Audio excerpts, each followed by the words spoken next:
1953 সালে প্রতিষ্ঠিত Karnaphuli paper mill সম্পর্কে আজকে আপনাদেরকে বিস্তারিত বলা হবে। এটি বাংলাদেশের বাণিজ্যিক ও শিল্প খাতে গুরুত্বপূর্ণ অবদান রেখেছে, আর এটি মূলত বাংলাদেশের চট্টগ্রামের রাঙ্গুনিয়া উপজেলায় অবস্থিত। এবং আপনাদেরকে আরও দেখানো হবে কিভাবে কর্ণফুলী পেপার মিলে বিভিন্ন ধরনের কাগজ তৈরি করা হয়। বিস্তারিত থাকবে আজকের এই ভিডিওতে, সুতরাং ভিডিওটি না টেনে পুরো ভিডিওটি দেখতে থাকুন। আর ভিডিওটি ভালো লাগলে অবশ্যই লাইক, কমেন্ট, শেয়ার এবং সাবস্ক্রাইব করে পাশে থাকবেন নতুন নতুন এরকম ইনফরমেটিভ আরও ভিডিও পাওয়ার জন্য। Kaptai lake, Kaptai national park, Rangunia বাদুর গুহা, লিচু বাগান, শান সুড়ঙ্গ সহ আরও কিছু দর্শনীয় স্থান রয়েছে। আপনারা চাইলে এই দর্শনীয় স্থানগুলো দেখে আসতে পারেন। শুধু তাই নয়, আপনাদের রাত্রি যাপনের ইচ্ছা থাকলে lake shore resort, lake paradise picnic spot, Nisarga pod house এবং গুন পার্ক গার্ডেন রিসোর্ট থেকে শুরু করে আরও অনেকগুলো রিসোর্ট রয়েছে। আপনারা চাইলে সেই রিসোর্টগুলোতে রাত্রি যাপন করতে পারেন। বলতে বলতে প্রাকৃতিক দৃশ্য দেখে দেখে এবং কাপ্তাই লেক দেখে দেখে আমরা চলে যাচ্ছি কর্ণফুলী পেপার মিলসে। কিভাবে পেপার মিলে কাগজ তৈরি করা হয় এবং এই কাগজ বাংলাদেশের প্রতিটি জায়গায় পাঠানো হয়। সো ভিউয়ার্স, দেখতে থাকুন। আমরা কর্ণফুলী পেপার মিলের কলোনিটা একটু রাউন্ড দিয়ে আমরা সরাসরি চলে যাব কারখানার ভিতরে এবং সেখান থেকে দেখানোর চেষ্টা করব কিভাবে এই বাংলাদেশের সর্ববৃহৎ কারখানায় কাগজ উৎপাদন করা হয়। পূর্বে বাঁশ থেকে সরাসরি কাগজ তৈরি করা হলেও বর্তমানে কাঠের তন্তু, পুরানো কাগজ বা তৈরি করা পাল্প সংগ্রহ করে পাল্প থেকে কাগজ তৈরি করা হয়। পাল্প থেকে কাগজ তৈরির প্রক্রিয়াটি হলো পাল্পের সাথে প্রচুর পরিমাণে পানি ও কেমিক্যাল মিশিয়ে পাতলা মিশ্রণ তৈরি করা হয়। পাল্পের মধ্যে থাকা ময়লা বা অপ্রয়োজনীয় কণা ছেঁকে ফেলা হয়। তারপর পাল্পের মিশ্রণটিকে একটি চলমান সূক্ষ্ম জালের উপর সমানভাবে ছড়িয়ে দেওয়া হয়। পানি নিচে নেমে যায় এবং তন্তুগুলো একত্রিত হয়ে পাতলা স্তর তৈরি করে। রোলারের সাহায্যে কাগজের পাতকে চাপ দেওয়া হয়, ফলে অতিরিক্ত পানি বের হয়ে যায় এবং কাগজের স্তর শক্ত ও সমান হয়। গরম সিলিন্ডার বা ডায়ারের সাহায্যে কাগজ সম্পূর্ণভাবে শুকানো হয় এবং শুকনো কাগজকে বিশেষ রোলারের মাধ্যমে চালিয়ে মসৃণ ও চকচকে করা হয়। শেষে কাগজকে প্রয়োজনীয় আকারে কেটে রোল বা শিট আকারে প্যাকেট করে বাজারজাত করা হয়। সো বিস্তারিত আপনাদেরকে দেখানো হবে, দেখতে থাকুন। কর্ণফুলী পেপার মিলের খেলার মাঠ পেরিয়ে আপনারা দেখতে পারবেন কর্ণফুলী পেপার মিলের 2 নম্বর গেটটি অবস্থিত। আমরা 2 নম্বর গেট দিয়ে কর্ণফুলী পেপার মিলের কারখানায় প্রবেশ করব। বছরে 30,000 মেট্রিক টন ক্ষমতা সম্পূর্ণ কাগজ উৎপাদনকারী কারখানায় প্রবেশ করার পরে আমরা চলে গেলাম কাগজ রূপান্তর বিভাগে এবং সেখানে গিয়ে পাল্প বা মন্ড দেখতে পেলাম, যেগুলো দিয়ে কাগজ তৈরি করা হয়ে থাকে।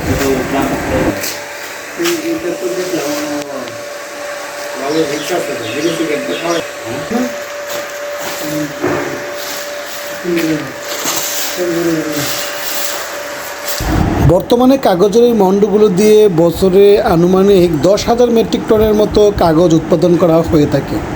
হ্যাঁ, এগুলো লেগে এই মন্ড এগুলো দিয়ে কাগজ তৈরি করে না? আছে, অনেকগুলো আছে। ঠিক আছে।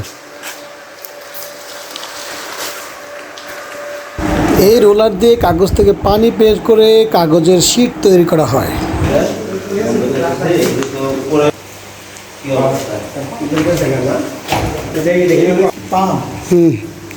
সেন্ট্রিফুগাল পাম্প এটা।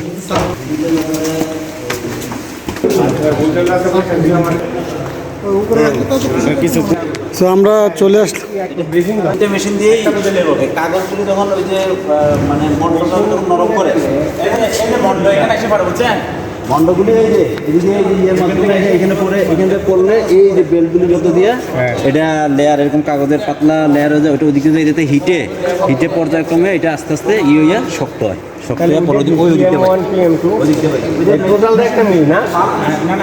এটা একটা মেশিন।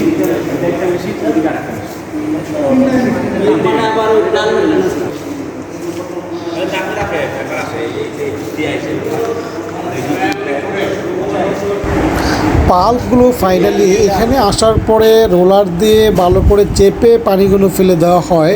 তারপর ধাপে ধাপে অনেকগুলো রোলার এখানে আছে, রোলারগুলো দিয়ে ফাইনালি পানিগুলো একবারে পড়ে যাওয়ার পরে সেগুলোকে ড্রাই করে কাগজের শীট তৈরি করা হয়ে থাকে। আপনারা দেখতে পাচ্ছেন এখানে অনেকগুলো রোলার রয়েছে, সেই রোলারগুলোর মাধ্যমে চেপে চেপে কাগজের একটি পাতলা শীট তৈরি করা হয় এবং ফাইনালি সেখান থেকে সেই শীটগুলোকে আবার আরেকটি ইউনিটে নিয়ে ড্রাই করার পরে সেখান থেকে কেটে বাংলাদেশের বিভিন্ন প্রান্ত থেকে শুরু করে বিদেশেও রপ্তানি করা হয়ে থাকে।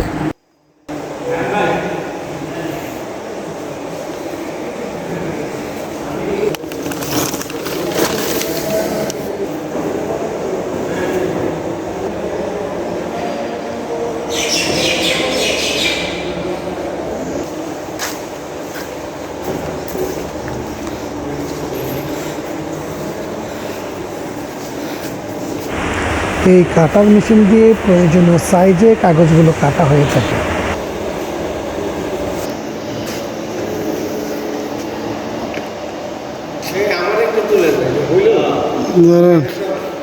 না আসেন আসেন, গ্রুপ ছবি নিতে হবে একটা আছে সবাই না অনেক ভিডিও চলছে। মেশিনটা পিছনে লেখা দেখা যায় দাঁড়ায়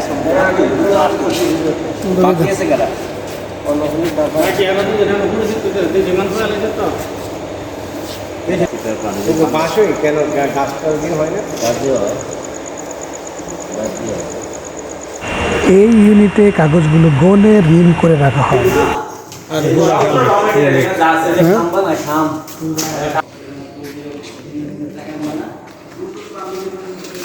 তাহলে তো আমাদের পুরাতন বইটি যে কিনে জিনিস একটা মেশিন দেখা মানে সব মেশিন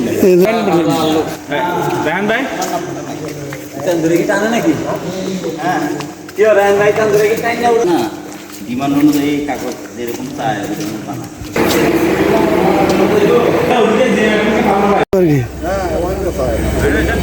শ্যামলদার ডিউটি ছিল কোন জায়গায়?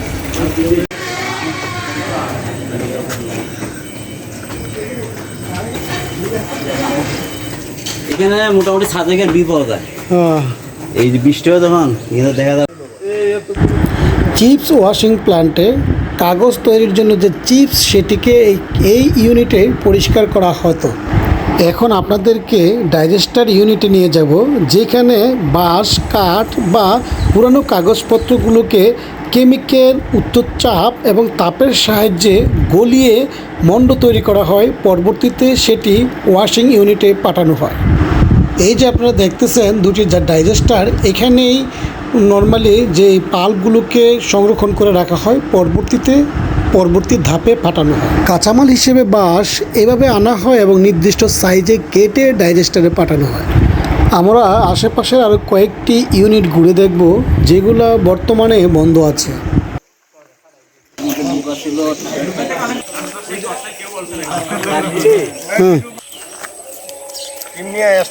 ভবিষ্যতে চেয়ারম্যান হবো।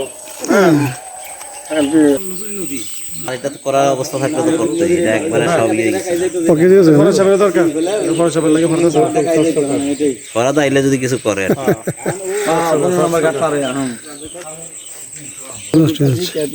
ঘুরা পরে যাবো জুমে ফুলটা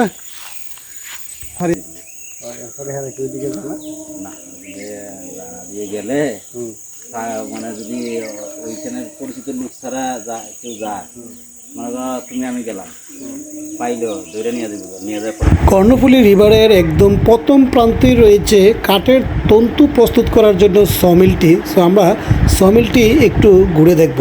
প্রত্যেকটি সমিলের মেশিনপত্রই বর্তমানে সচল আছে এবং খুবই ভালো আছে। আর এটা হলো টহল দেওয়ার স্পিড বোট। তারপরে আমরা এখান থেকে বেরিয়ে আসলাম। এটা ছিল কাগজ তৈরির সংক্ষিপ্ত বিবরণ। বিস্তারিত জানতে চাইলে অবশ্যই কমেন্ট করুন। 40 টাকার টিকিট দিয়ে প্রবেশ করলাম প্যানোরামা জুম করে। নিচে যান, নিচে চিন্তা করে লাভ আছে না। সিগন্যাল হয়ে গেছে আবার আইব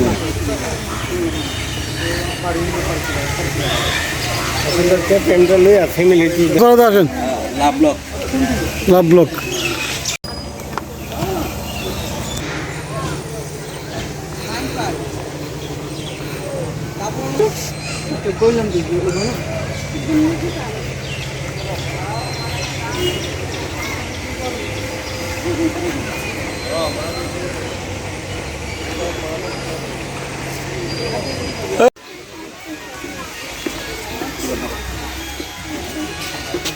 এবার তো সহজ হয়েছে তোমার। কেডা করতাম দাঁড়া দেখার নাম্বার হ্যালো হ্যাঁ দাদা আচ্ছা তো ಯಾರೇ ರ್ಯಾಂಡರ್ ಹಾಕಿದ್ರೆ ಆ ಕೊರೋಡ ಮುಂದೆ ಎರಡು ಬಂದು ಬಂದು ಕೊಟ್ಟಣ ಅಂದರೆ ನಮ್ಮ ಮಂಡ್ಯ ನೂರು ಕೇಳಿನ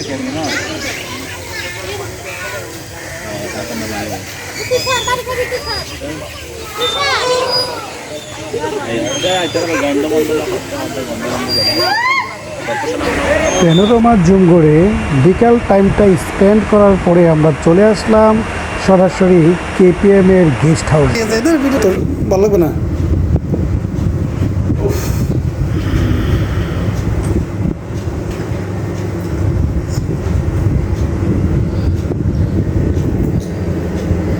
কেপিএম এর গেস্ট হাউসে রাত্রি যাপন করার পরে সকালবেলায় এমডি স্যারের বাংলো সহ গেস্ট হাউসের আশেপাশের ভিউটা ক্যামেরাবন্দি করলাম।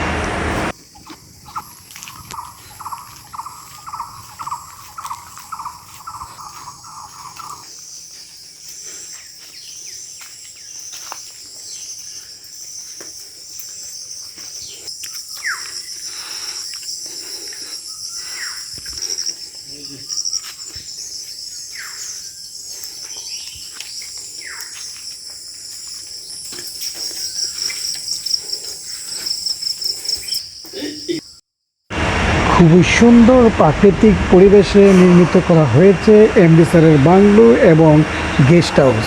আমাদের কাছে খুবই ভালো লাগলো এরকম একটা সুন্দর পরিবেশ। কেপিএম কর্তৃপক্ষ এবং আমাদের কলিগ জনাব রায়হানকে অসংখ্য ধন্যবাদ এত সুন্দর একটি আয়োজনের জন্য। আমরা অল্প কিছুক্ষণের মধ্যেই কেপিএম কলোনি ঘুরে দেখার জন্য বের হব।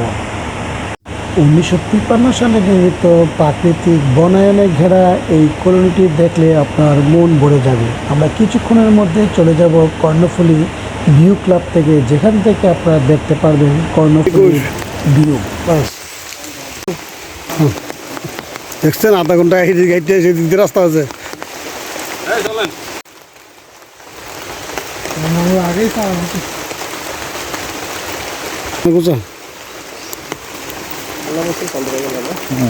আগেই করা ছিল।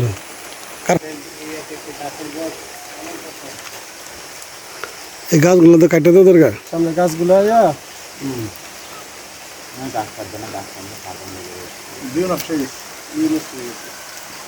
এই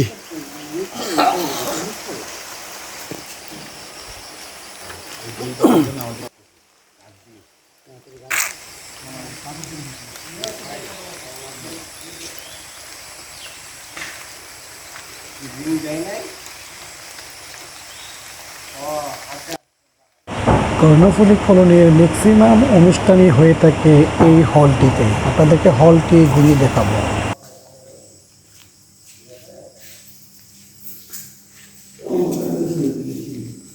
পুরো একটি বাসা গাছ, পুরা ডালপালা সহ, কিন্তু আমার মনে হয় এইগুলো কেরি করা যাবে। হ্যাঁ হ্যাঁ, উঠে গেছে যাই ডাইরেক্ট ভিডিও।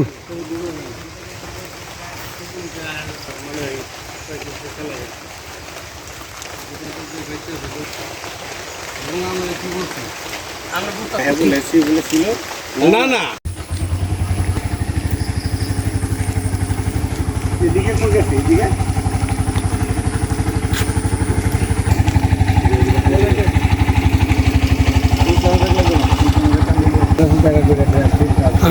এখন আমাদের যাওয়ার পালা। জনপ্রতি 70 টাকা করে ভাড়া দিয়ে আমরা সরাসরি চলে যাব লিচু বাগান থেকে চট্টগ্রামের বদ্দারহাট। এই ছিল আজকের মতো। আমরা 1 রাত 2 দিনে 1030 টাকার বিনিময়ে আমাদের এই সুন্দর এই ট্যুরটি কমপ্লিট হলো। আপনাদের কিছু জানার থাকলে অবশ্যই কমেন্ট করবেন।